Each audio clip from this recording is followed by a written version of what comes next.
If you don't know what you don't want, you can't know what you do want. Contrast is what causes you to focus the more into becoming. That's what creation is. It's focus. Because creation happens with thought. We know you think it happens with your action because you move things around and you get stuff done.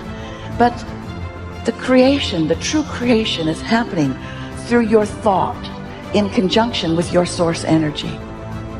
You cannot change conditions or circumstance. You don't have to let them control you. We can't control what's going on outside, but we can control what's going on inside. As you think, so shall you be. 7 little words that I think are perhaps the most important things that we can learn and master in our lives. This old proverb notion that I become what I think about all day long. And once you know that what you think about is what expands, you start getting real careful about what you think about. You don't allow your thoughts to be on anything that you don't want, or that you wouldn't want to have manifest or show up for you in your life. So whatever you wish to do, you must bring yourself to a moment of joy and clarity within yourself. At that moment, what you decide, even if you die, you must go by that. Whenever your emotions go up and down, your mind says many things.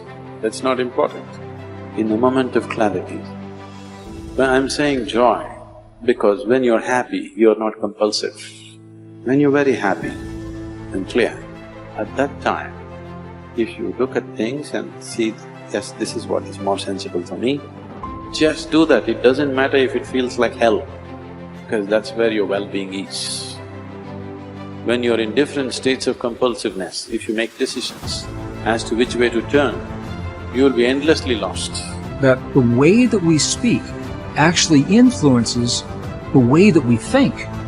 But perhaps even more importantly, number 2, he said the way that we speak influences what we think. That our thoughts, what we are capable of thinking, are actually linked to the way our neurons are being wired. Got better day by day and week by week and month by month, and I'm asking you to do the same thing until you can develop a long arm and a long reach, until you can develop influence that won't quit. Touch people next year you couldn't touch this year. Touch people now you couldn't touch before. Conduct a meeting now you couldn't conduct before. Heart and soul now mixed in there that wasn't there, missing before. I'm asking all of you to get better, in spite of the winters, in spite of the downturn. The money downturn, the social downturn, the personal downturn, whatever it is. Just get stronger. Get better. The key is not to wish for a better winter. The key is to wish for more strength, more wisdom, more courage, get better, get wiser, get stronger.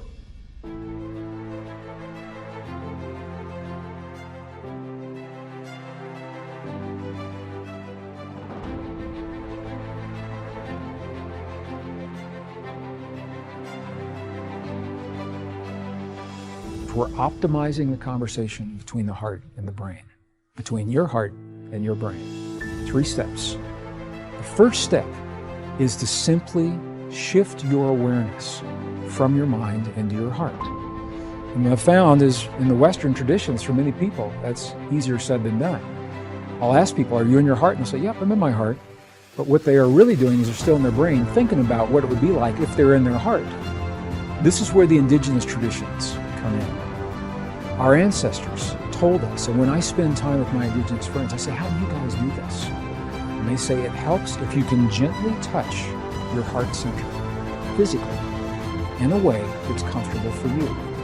In the Mayan traditions, you see an open palm right on the heart. In many of the Middle Eastern traditions, you can see the same thing. In the Buddhist traditions, you see a prayer mudra that physically touches the sternum.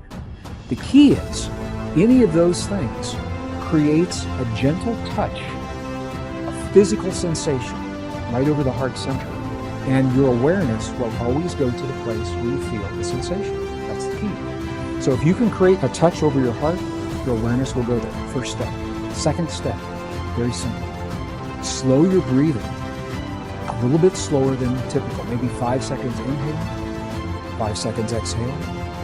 Here's why that's powerful. is the only time you would ever slow your breathing and breathe in that way is when you feel safe.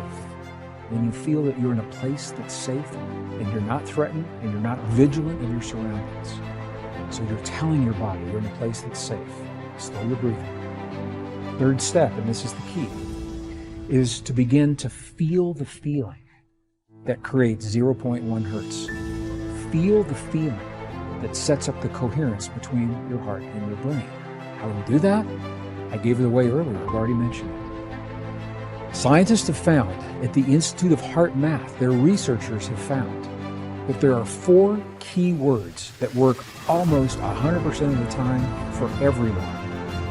Appreciation for anything or anyone. Gratitude for anything or anyone. Care and compassion. If you can feel one or some combination of those feelings in your heart while you're breathing as if your breath is coming from your heart, touching your heart center, now you're setting up this communication between the heart and brain. Now you are triggering those neurons to begin to reach out and find other neurons to strengthen this connection. And that's why I mentioned before, it takes about 72 hours, 3 days to build these networks.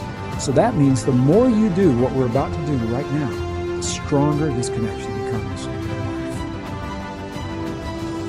Why do you think more people aren't happy, and what could one do to just begin the journey of loving, living, and mattering more and being happier? I think let's begin with most people don't know what happiness is or where they get it. So I'll tell you what happiness is. Like the human desire and striving is we want a sense of aliveness. So you need to do more things that make you alive, make you vibrant, authentic, expressive, make you sense. For some people, it's adventure. They go mountain biking. It's like, wow, that just brought me back to life. You know, some people it's hanging out with great friends. Some people it's doing their passion. Some people it's, just honestly feeling and sensing the moment and meditating. Another thing that everyone wants is connection. Most people today lack the depth of happiness because most people lack a connection with other people. They are surface level relationships. You can't be really happy long term with surface level relationships. So you got to find out, how do I connect more deeply? And it can be simple things like you talked about. You know, with the kids, maybe less than the texting, call them. Have that moment of connection. It's nothing crazy, but that's what you're striving for. You want happiness with your kids. You're going to call them. You're going to connect with them. So think about connection relationships, a level of depth. Then we want meaningful pursuits. When I go after that, I love that pursuit. And notice it doesn't say meaning. A lot of people just say meaning. I said, no, it's meaningful pursuits. Because a lot of people we know who are really successful, they've already had a meaningful life. They're miserable because they're not pursuing anything anymore. You got that. You got to have that pursuit, man. Yeah. You got to find a pursuit. It has meaning to you. It brings you back to life. That's happiness. And then the middle of the triangle is the capital G, growth. If you don't have aliveness, you don't have connection, you don't have meaningful pursuits, and you don't have growth, you're miserable. We can bank on it. We can guarantee it. The research will reveal it every single time. But if we can get you a little bit more alive, a little bit more connected, a little bit more meaningful pursuits, and a little bit more growth, those like little bit in each of those, it's like a thunderous shift in your life. You're just like, whoa, little bits in those. But there's an access point. Why aren't most people happy? Let's say they did all those things. Still not happy? And they're just not here. Presence is the gateway to happiness. If I can't get you present, to feel it, to sense it, can't change. What most people want in real, like what they really want, all the people I work with, maybe the people you work with, what they really want, they'll never say it, and almost of them never know it. What almost every human being wants is they want to feel the day more. They got all these activities they're blazing through. Get the kids to school, get this off to there, get that done, answer that email, get this project done. And even if they're moving towards things they find meaningful and they're awesome, but if they don't feel it, if they're literally not present, they're not mindful enough to sense it, to appreciate it, to feel grateful, to feel the joy, to feel the ups, to feel the downs, to feel the miseries, to feel the wins. If you aren't feeling the day, you're just blazing through as an automaton. You're just blazing through the days, on autopilot. You're just like overwhelmed, stressed, going through it, but you don't feel the day. I can't get you to be happy. So the gateway to all of happiness is always presence. Learn to be more present in the moment. Feel the moment, even the bad ones. You got to feel the day more. So feel